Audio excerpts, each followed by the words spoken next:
करती है। साष्टांग करने के बाद में फिर सागर जल लई पाऊं पखारे, सागर जल लई पाई पखारे, सुंदर सन बैठारे।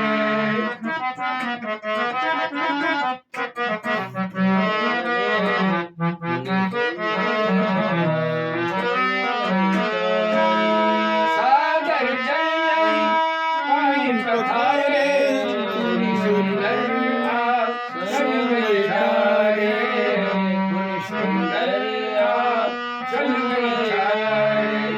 आदर के साथ जलदाई तालाब से सरोवर है, पंपा सरोवर, उसी सरोवर में ला करके ये जल लाती है और ला करके भगवान के चरण कमल धोती है।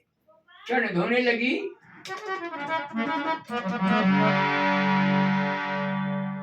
फिर सुंदर पवित्र आसन दिया, पत्तों का बिछौना, और वहां था क्या? त्याग मूर्ति। ऋषिराज भी थे और शबरी भी त्याग मूर्ति है। शबरी के बैराग उत्पन्न हो गया था।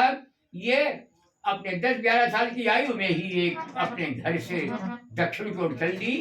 ये भीलनी है, भीलनी जाति भील जात होती, जंगलों में रहा करती थी। अब तो ये सब नहीं जो है वो कहीं पाए नहीं जाते हैं जंगलों में, जंगल ही नहीं रहे, सभी गांव में आकर बस गए। अपने उनको पसिया भी कहते हैं, पसिया जात होती है। तो भीलनी जो है वो शबरी बड़ी प्रसन्न है, भगवान राम के चरणों में लपट गई, चरणों को धोया, चरण में स्नान किया और फिर सुंदर आसन दिया। इसके बाद में फिर कंद मूल फल सरस दिए राम कहुमान, प्रेम सहित प्रभु खाए, बारही बार बखान। शबरी ने भगवान राम को सुंदर सुंदर फल ला करके खिलाए। वो फल रोजाना दिन प्रतिदिन जो है प्रतिदिन वो जो है लाती है, तोड़ करके रख लेती है, और आज भगवान आते होंगे, भगवान को खिलाएंगे। लोग कहते थे सवेरे के जूठे, जूठे नहीं, वो तो कोई पागल थोड़ी थी जो जूठे खिलाती। नहीं, जूठे का मतलब ये था कि कवियों ने उसको इस प्रकार ले लिया, इस मतलब कि कैसे जूठे हैं। एक वृक्ष के पास गई और वहां जाकर, उसमें बेर कौन से थे? जेठ के महीने में भगवान राम जो हैं वो शबरी के आश्रम पर पहुंचे, जेठ के महीने में। और इसके बाद में कुछ भ्रमण करते हुए आषाढ़ में ये जो है लास्ट में ये जो है चतुर्मासा में बैठ गए जा करके थे, मतलब कहाँ? ऋषिमुख पर्वत पर सुग्रीव के। तो अभी वही मन रखो, देखो क्या शबरी जो थी, शबरी ने चरण धोए, चरण में पान किया, चरणामृत, और इसके बाद में फिर मीठे मीठे फल सरस आती, बड़े बड़े रसीले फल ला करके शबरी ने भगवान राम को खिलाए। भगवान राम जो हैं वो फल खाते हैं और प्रशंसा करते जाते हैं, भैया लक्ष्मण देखो तुमने तो बहुत खिलाए फल, तुमको तो आज 13 वर्ष हो गए तुमको फल खिलाते, लेकिन इतना आनंद कभी नहीं आया।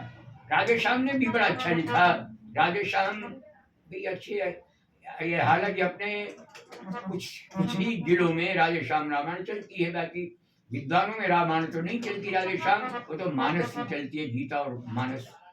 तो उन्होंने लिखा है राधेश्याम जी ने, लक्ष्मण से बोले राम, बेटा भैया सुनो, तुमने भी बहुत खिलाए हैं, तुमने भी बहुत खिलाए हैं, पर आया इतना स्वाद नहीं,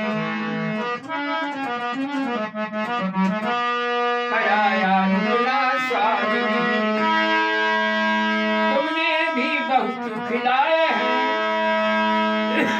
पर आया इतना स्वाद नहीं, सीता के करके करता भोजन भी, सीता के करता भोजन भी, लगता इतना सलाद नहीं, सीता के करता भोजन भी, लगता इतना सलाद नहीं।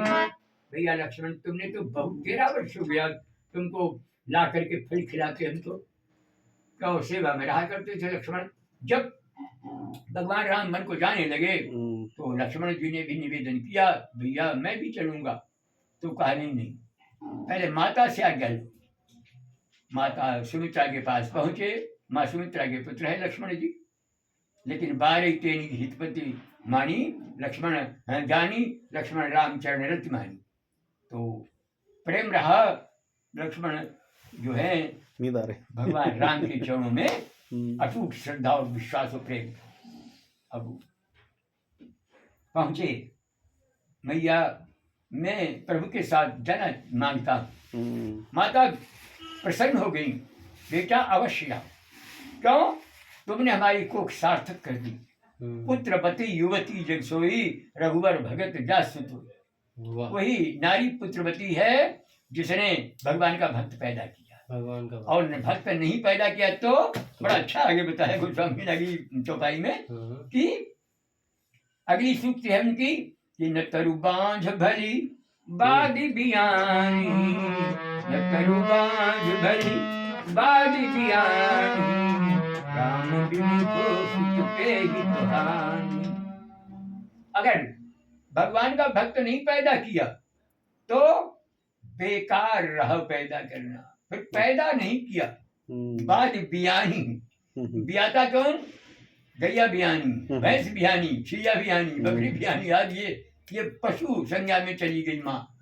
अगर भगवान का भक्त नहीं पैदा किया तो न तो बांध भली बाद बियानी, अगर उससे बंध्या अच्छी। अगर पैदा किया बियानी समझो, माने पैदा नहीं करो। पैदा तो उस माँ ने किया जिसने भगवान का भक्त पैदा किया। सही बात है। इस प्रकार